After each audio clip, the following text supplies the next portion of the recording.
Ça y est, je l'ai enfin reçu, la Garmin Epix 2.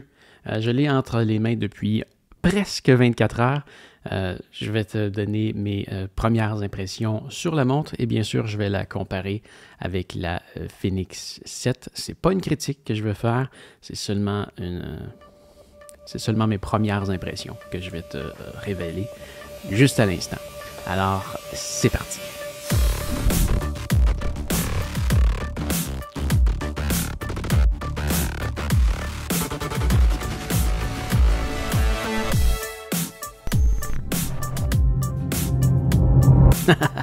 Ah oui, la Garmin Epix 2. Donc, j'ai reçu plusieurs questions. Je vais répondre à ces fameuses questions-là. Et comme je t'ai dit, on va aussi parler un peu de la Fenix 7X. On va y aller avec quelques comparaisons. Et on va changer à cet écran-ci sur laquelle on va pouvoir voir ensemble 4 montres différentes. Quelles sont-elles? Alors, quelles sont ces fameuses montres? On a ici, en premier, on a la Garmin Fenix 6 Pro. On a la Garmin Tactix Delta Solaire. On a ici la Garmin Fenix 7X Solaire Saphir. Et enfin, on a la Garmin Epix 2, juste ici. Bon, hein, le premier point le plus important de cette fameuse Epix, c'est l'écran. Et comparons-la avec ces 3 autres montres-là. Je te rappelle que la Garmin Tactix ici a un écran saphir. Et fais attention, peut-être que tu as remarqué, si tu es attentif, le bracelet ici qu'il y a sur la Garmin Fenix 7X Pro Solaire. C'est pas le bracelet d'origine, je l'ai interchangé avec le bracelet d'origine de ma Tactix parce que j'adore le fameux bracelet tactique. Je l'adore ce bracelet-là. Alors, c'est la montre que je porte le plus souvent ces temps-ci. Alors, c'est pour ça que je lui ai mis ce fameux bracelet-là. Sinon, elle a exactement le même bracelet que celui-ci, à l'exception qu'au lieu de faire 22 cm de large, il fait 26 cm de large pour la Fenix 7X. Alors bon, parlons d'écran. Bon, comme tu peux le remarquer, si on compare avec ces deux-là ici, et là, il peut avoir un peu de reflet. On va zoomer un petit peu. Ça va peut-être nous aider un peu. Peut-être bouger un peu l'angle.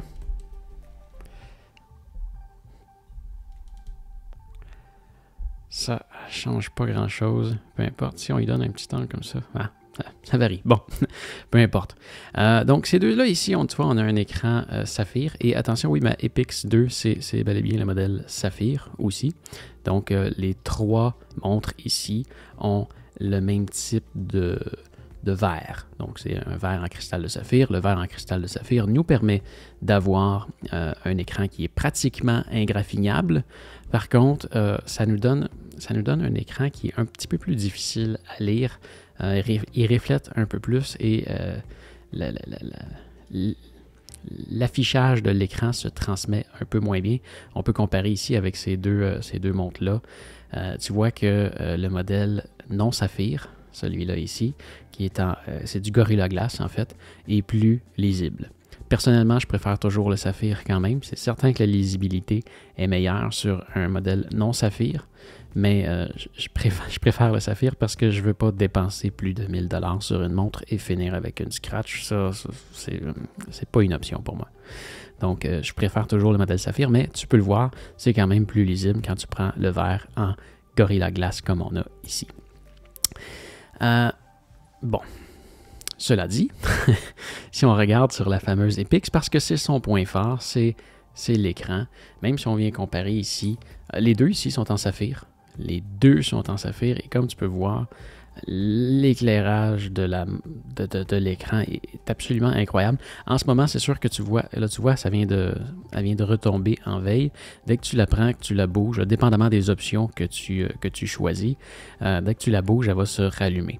En ce moment, tu peux avoir l'impression que tu vois mieux l'écran de la Fenix. Par contre, je peux te garantir que, ben oui, en ce moment, moi aussi, à l'œil, des fois à la caméra, ça trompe, mais à l'œil, je vois mieux celle-ci. Par contre, quand je l'ai au poignet, à toutes les fois que je la regarde, donc à toutes les fois que tu fais le mouvement de regarder, comme tu peux voir, elle va s'allumer. Et là, oui, on la voit beaucoup mieux. Par contre, si on veut comparer des pommes avec des pommes, on va activer le rétroéclairage sur celle-ci. Là, peut-être qu'il est un peu bas, mon rétroéclairage. On va aller rectifier ça. On va aller dans Système. On va aller dans Backlight. Désolé, ma montre est en anglais. Et on va dire General Use. Brightness, tu vois, je l'ai mis à 10%. On va aller mettre ça à 50%. Donc là, est-ce qu'on a quelque chose de plus comparable? Non. C'est non négociable. L'écran de la Epix 2 est définitivement plus facile à lire. Et bon, je crois que si tu es à l'extérieur, ça ne changera jamais grand-chose. Je crois que la Epix 2, je ne l'ai pas encore testée à l'extérieur. Est-ce qu'elle va se lire aussi bien au gros soleil que la Phoenix 7?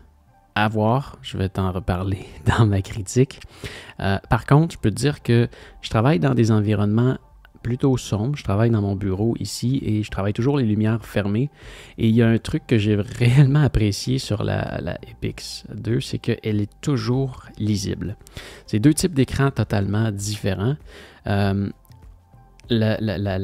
Phoenix 7, donc comme à peu près toutes les montres de Garmin, ont des écrans qu'on appelle IMB, pour Memory in Pixel. C'est-à-dire que quand tu veux envoyer une donnée, quand tu veux modifier l'image de la montre, comme par exemple, là, la prochaine heure, ça va être à 12h46, eh bien, la seule portion de l'écran qui va être modifiée, c'est le 5 pour le 6. Donc, le reste de l'écran, comme là, ce qui vient d'arriver, le reste de l'écran, il n'y a aucune information qui a été envoyée. Donc, l'image, le pixel retient la couleur qu'on lui a demandé d'afficher et une fois qu'il est affiché, ça consomme très, très peu d'énergie pour faire ce fameux affichage-là. Alors que sur la Epix 2, on a un écran AMOLED et un écran AMOLED, eh bien, chaque modification s'envoie à l'écran en entier et la montre doit produire une lumière pour générer la couleur. Donc, chaque pixel produit sa propre couleur et sa propre lumière, ce qui fait aussi en sorte que, tu vois, les noirs sont très, très noirs parce que les pixels sont éteints. C'est le principe d'un écran AMOLED. Donc, les noirs sont très, très, très noirs. C'est vraiment de toute beauté. Mais c'est ça, c'est un écran qui est beaucoup plus énergivore. Tu vois ici, là en ce moment, la montre est dans son mode le plus énergivore, c'est-à-dire que la montre va rester allumée tout le temps. Et tu vois, il me reste 53% de batterie, ce qui me donnerait 3 jours de charge. Donc, à pleine capacité, on serait à 6 jours. C'est pas beaucoup. C'est pas beaucoup.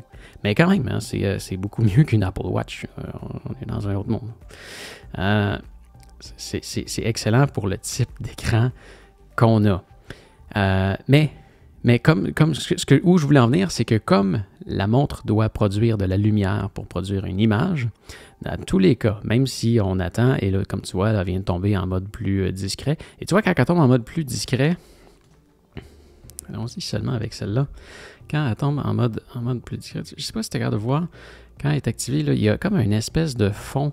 Il y a un fond d'écran en arrière, là, tu vois, il y a une espèce de texture et une fois que la montre retombe en veille, tu vas voir, il y a l'aiguille des secondes qui va disparaître et beaucoup moins de texture. Tu vois aussi les aiguilles sont moins... Ah non, les aiguilles sont assez similaires, mais tu as moins de détails. Tu as moins de détails une fois qu'elle tombe en veille. Mais en veille, même si tu es dans un environnement complètement noir, aucune lumière, tu es dans un environnement complètement noir, tu vas être capable de la lire parce que la montre produit en tout temps un éclairage. Par contre, tu vois ici, là, ma batterie est presque pleine. Ça me dit ici, il me reste 29 jours, 29 ou 28? J'ai de la misère un petit peu. 25 jours. Ah là, c'est pas... Tu vois, tantôt, je pense que j'étais à 28 ou 29 jours, mais là, parce que j'ai monté le rétroéclairage, ça l'a diminué la durée de vie de la batterie. Par contre, si je m'en viens ici, tu vois, dans Système, et que je m'en viens dans Backlight, et que, on va dire pour usage général, on va mettre un rétroéclairage de... ça va être à 10%. 10%. Si on ressort ici, tu vois, on est retombé ici à 28 jours. 28 jours. Et si je viens l'activer, ici dans Système, Backlight et usage général, et que je mets que je ne veux jamais l'éteindre. Hein, on va le garder activé tout le temps à 10%. On est tombé à 23 jours. Donc l'éclairage, le rétroéclairage de la Fenix 7 peut être activé tout le temps. Exactement un peu le même principe que lui. Donc à ce moment-là, si le rétroéclairage est toujours un peu allumé, l'écran va être très facile à lire même dans un environnement sombre. Et on a quand même 23 jours de charge avec une montre presque pleine.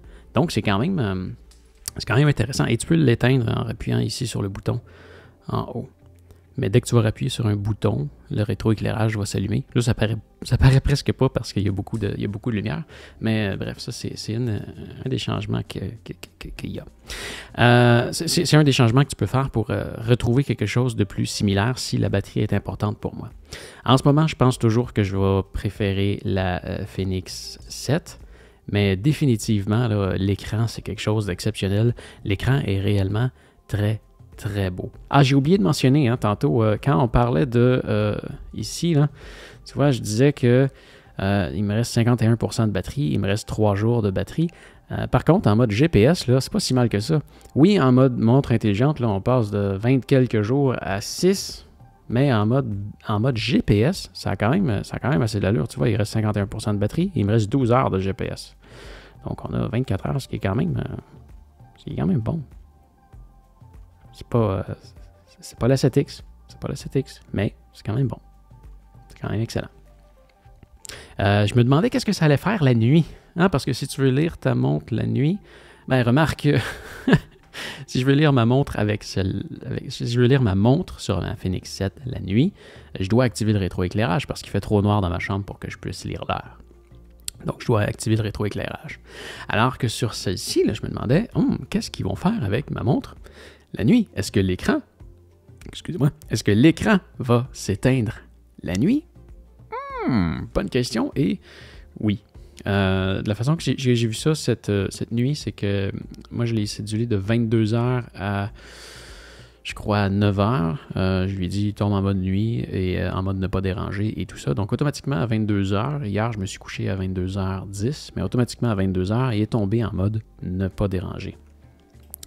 En mode ne pas déranger, en mode nuit. Et de quoi la montre a l'air quand on est en mode nuit? Elle a l'air de ça. Donc, on tombe avec un cadran beaucoup plus simple. On va tasser ça. On va zoomer juste dans cette montre. Donc, on tombe sur un cadran comme ça, qui démontre presque rien, à un affichage très faible, qui nous dit qu'on est en mode ne pas déranger, en mode nuit. Et tout ce qu'on voit, c'est l'heure. Et je ne sais pas si tu as remarqué, mais l'intérieur des chiffres est vide. Je ne sais pas si tu vois, là, elle s'éteint. Dans la nuit, là, tu vois, j'ai bougé, puis elle a rallumé, là, mais dans la nuit, réellement, là, si tu bouges, elle ne s'allume pas. Ce que tu dois faire pour voir quelque chose, c'est soit d'appuyer sur un bouton, soit de taper dans l'écran si tu as gardé le mode tactile activé. Et tantôt, je te disais que chaque pixel qui est allumé produit la lumière et ceux qui ne le sont pas n'en produisent pas. Donc, l'intérieur des chiffres est vide pour être le moins lumineux possible. C'est très bien pensé. Donc, c'est tout ce que tu vas voir dans le mode nuit. Mais si tu veux, tu peux changer. Tu peux aller dans les paramètres et mettre le cadran standard comme on avait tantôt ici. Par contre, ça va produire plus de lumière. Il met le rétroéclairage au plus faible, mais ils ont aussi été mettre le moins de données possible pour que ça fasse le moins d'éclairage possible. Alors, pour la nuit, j'ai trouvé ça fantastique. Vraiment, j'ai rien à dire. De toute façon, pendant la nuit, je me fous un peu de ça, de voir tout le reste. Continue à calculer tout pas pendant que tu dors, là, mais le monitoring de ton cœur et tout. Il n'y a rien qui arrête, c'est juste qu'il tombe sur un écran très, très, très, très simpliste. Flashlight. Flashlight, et l'autre jour, on m'a appris qu'on peut appuyer 2 fois sur le bouton du haut pour allumer la flashlight. Très spécial, la flashlight. Je trouve ça un peu bizarre. Je me demande pourquoi ils ont fait ça comme ça.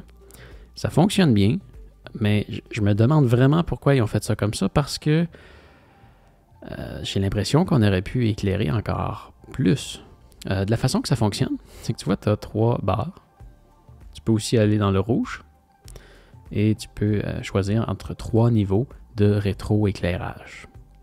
Donc, je l'ai essayé hier, j'ai pris ma douche avec la montre. J'ai fermé toutes les lumières et j'ai pris ma douche seulement avec l'éclairage de la montre. Et quand même, c'est assez impressionnant la lumière que ça fait. C'est sûr que ça n'a absolument rien à voir avec la réelle lampe de poche de la Fenix 7X. Attention, on la retrouve seulement sur le modèle X. Je ne sais même pas si j'étais au maximum. Moi, je m'étais fait un raccourci comme ça. Non, je n'étais même pas au maximum. Ça l'aveugle pas la caméra, et ça tu vois que ça n'a rien à voir. Ça a vraiment rien à voir. Ici, tu vois, ça fait rien. Voilà. Ça n'a rien à voir, mais quand même, ça fait un bel éclairage. Et là, je vais remettre mon téléphone. Je vais fermer mon téléphone, tiens. Donc, qu'est-ce que je disais? Ça fait un bel éclairage, mais c'est ça, j'ai l'impression. Est-ce qu'il aurait pu mettre l'écran tout blanc, comme on avait avant? Est-ce que le raccourci fonctionne sur l'ancienne montre? Non, c'est pour ça que je ne savais pas. Moi, je pense que je m'étais fait un raccourci comme ça. Oui, voilà. Donc, tu vois, avant, on avait un écran complètement blanc, mais tu vois qu'il ne compétitionne pas, là. Ces 3 barres de blanc là sur l'écran éclairent beaucoup plus que l'ancienne 6X ou la Tactix. Ça éclaire beaucoup plus. Ça éclaire beaucoup plus, ça c'est non questionnable, ça éclaire beaucoup plus.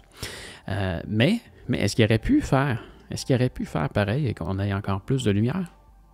Je ne sais pas. Est-ce que ça aurait consommé trop d'énergie? Je ne sais pas pourquoi ils ont fait ça, mais j'ai l'impression qu'elle aurait pu éclairer encore plus. Ne serait-ce que ça fait quand même un excellent travail, et c'est bien qu'il ait en plus été mettre la touche de rouge. Beau travail là-dessus.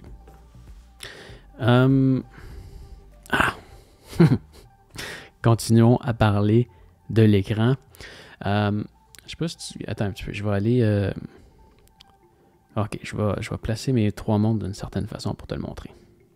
Là, je ne sais pas si on va avoir eu une coupure un peu étrange, mais je suis en train de faire le tutoriel en anglais puis j'ai réalisé quelque chose, alors je reviens la faire en français. Donc cette partie-là de la carte, je vais te montrer la différence entre la Fenix 6 Pro, donc le modèle le plus petit, c'est la plus petite de toute la gang. Et ensuite, on a la Tactix et la Fenix 7X qui ont la même dimension d'écran, mais la 7X a plus de pixels. Et en fait, je disais, c'est elle la plus petite. Ces deux-là ont la même dimension. La Fenix 6 Pro et la Epix 2 ont exactement la même dimension. Par contre, là, celle qui a le plus de pixels dans son écran, c'est la Epix 2. Et on va voir ce que ça donne. Concrètement, si on regarde la carte ici, tu vois, je suis à l'échelle de 300 mètres pour la petite barre en bas. Ici, on voit toutes les rues. Si je recule à 500 mètres, on voit toujours les rues. Si je recule à 800 mètres, les rues sont toujours là, mais on les voit à peine. Et si je recule à 1,2 km, là, on a perdu toutes les petites rues. Il nous reste que les artères principales. Si je viens sur la Tactix, donc l'ancien modèle de Phoenix 6X, donc, on voit les rues ici, très bien. On recule à 500 mètres, on les voit encore très bien. À 800 mètres, on les voit un peu. Et si on recule à 1,2 km, même principe, on les perd. Maintenant, si on vient sur la 7X, donc à 300 mètres, on voit tout très bien. À 500 mètres, on voit tout très bien. À 800 mètres, on voit tout très bien. On voit beaucoup mieux les détails. Tu vois, si je viens comparer ici, là. Sur la 7X, on voit beaucoup mieux les détails des rues, mais ils représentent les mêmes informations. Et si on recule à 1200 mètres, 1,2 km, là, on perd les petites rues. Et maintenant, si on vient avec la Epix2, 300 mètres, hein, on voit vraiment tout très très bien. On recule à 500 mètres, encore très très bien. À 800 mètres, encore très très bien. Et là, si on recule à 1200 mètres, on voit encore tous les détails très très bien. Donc, plus de détails avec une montre plus petite, plus de détails à une plus grande échelle. Vraiment génial. Voilà. Mais c'est ça, on a une carte noire. Pas certain que j'aime ça. Je crois que la raison pour laquelle ils l'ont fait, c'est qu'un pixel noir, c'est un pixel éteint. Et un pixel éteint consomme moins d'énergie. Donc, c'est probablement encore pour la durée de charge de la batterie qui ont été mettre une carte noire parce qu'une carte blanche aurait consommé plus de données. Plus de batterie. Voilà. Donc, désolé pour la coupure que ça va faire, mais elle va peut-être être bizarre, mais on va retourner à la vidéo que je viens de tourner. J'ai remarqué aussi j'ai pas essayé sur la Fenix 7 de format normal, mais si on vient sur une activité sportive, eh bien, on est capable d'aller si on vient dans les paramètres, on est capable d'avoir un écran exactement comme on a sur les modèles plus gros, sur les modèles X. On est capable d'avoir... non, je me suis trompé, hein, c'est Layout. Layout, on est capable d'avoir 8 données sur la même page, ce qui n'était pas possible avant sur les montres de ce format-là. Je ne crois pas que ça soit possible sur la 7 de format normal. Il y a peut-être quelqu'un qui peut me le dire dans les commentaires s'il a essayé, mais sur la 6, sur la Fenix 6 de format normal, c'est pas possible. Donc là, je trouve ça bien. On est capable d'avoir 8 données et ça se lit vraiment très très bien. La facilité de lecture est incroyable. Incroyable. On va laisser ça comme ça pour l'instant. Qu'est-ce que j'ai pris d'autre comme point? Ah, les icônes. Les icônes sont plus détaillées aussi.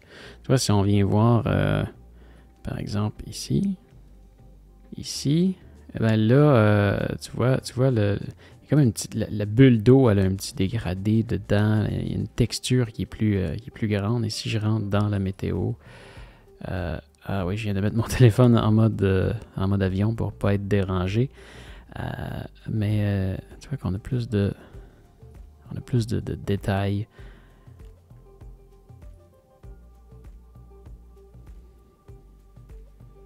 Les couleurs sont tellement plus éclatantes et c'est ça. Parfois, on arrive à voir plus de détails dans certaines choses. Et là, c'est fou comment on a l'impression qu'on voit très très mal sur la 7X. C'est pas le cas, là. L'écran est très lisible sur la 7X. Moi, avec mes yeux, je vois très très bien. C'est sûr qu'il y a la réflexion et tout un peu. J'ai-tu désactivé le rétroéclairage ici?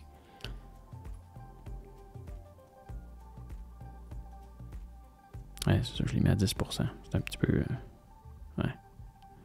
Pour les besoins de la cause, on va l'augmenter. Comme ça. Si j'y retourne, là, la différence, ça devrait moins choquer. Mais quand même, hein, l'écran de la Epix2 est tellement plus lisible. Voilà. Donc... c'était un autre point. Qu'est-ce que j'ai d'autre? Ah oui! Encore pour l'écran. Il y a un autre truc. Tu vois, quand on fait le mouvement pour la regarder, elle s'allume, mais là, ça va être difficile de te le montrer, mais il y a un truc que j'ai remarqué hier en prenant ma marche, c'est que quand je la regarde, elle s'allume, et quand je la redépose, elle le fait-tu en vrai?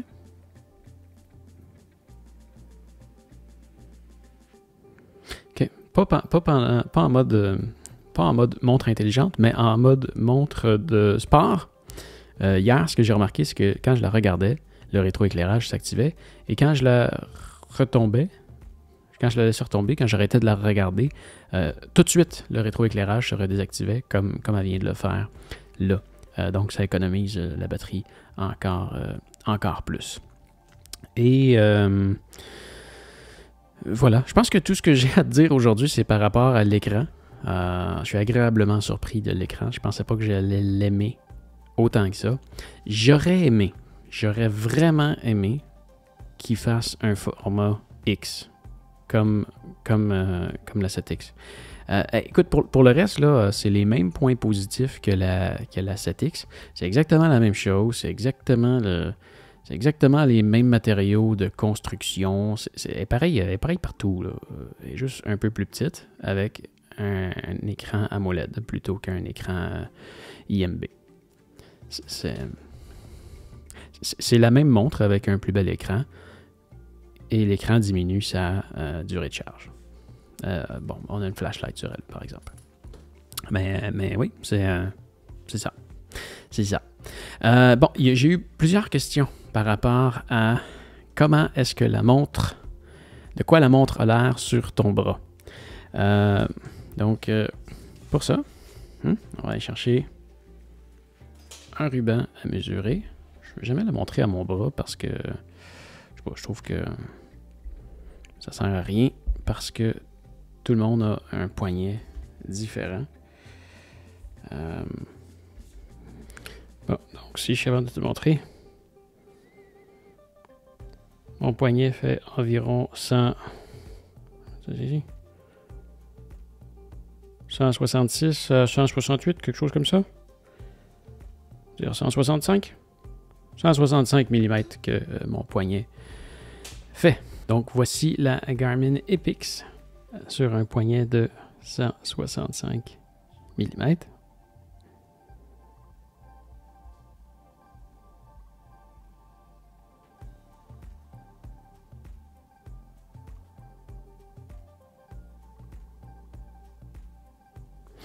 Ensuite, on va changer ça pour la Fenix 7X.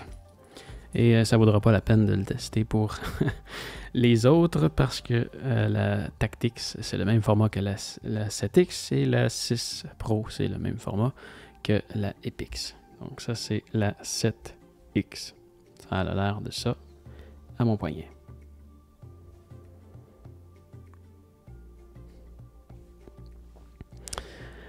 Peut-être qu'il y en a qui vont trouver ça gros. Moi, j'adore ça. Je trouve que ça va très très bien sur mon poignet. Je l'oublie. Hein. Je l'oublie. Une fois que tu t'habitues à la porter, tu t'habitues à la porter. Moi, c'est mon format de montre, ça. J'adore ça. Donc voilà. Tu as réussi à avoir les montres à mon poignet. Donc, ben c'est ça. C'est ce qui va faire le tour aujourd'hui de mon premier aperçu. Si tu veux aller voir mon aperçu après 2 semaines de la Fenix 7X, tu peux aller le voir juste ici. C'est la même chose. Hein? Donc, ce que je dis pour elle, c'est à peu près la même chose. Pour elle, c'est 2 montres qui font les mêmes choses. Donc, certains, il y a quelques différences, mais c'est surtout au niveau de l'écran. Donc, voilà. Et on va se revoir dans quelques semaines, quelques mois. Je vais peut-être faire un autre aperçu dans 2-3 semaines. Et je vais faire ma critique complète, probablement dans à peu près 2 mois. Alors, reste à l'écoute. Et oublie pas, si jamais tu veux acheter la montre, si tu en es déjà convaincu, tu peux passer par mes liens dans la description. Je fais une commission sur les ventes, donc ça m'aide à acheter d'autres montres et faire des vidéos comme celle que tu viens de regarder. Alors, fais attention à toi et on se revoit très bientôt. Allez, salut! Alors voilà, ça fait le tour pour aujourd'hui. J'espère que tu as apprécié la vidéo. Si tu as besoin d'aide pour trouver le produit en ligne, tu peux toujours regarder avec mes liens dans la description. N'oublie pas non plus de me laisser un pouce en l'air et de t'abonner à ma chaîne pour me retrouver plus facilement la prochaine fois que tu as besoin de voir une critique sur un certain produit. Allez, fais attention à toi et à bientôt. Salut!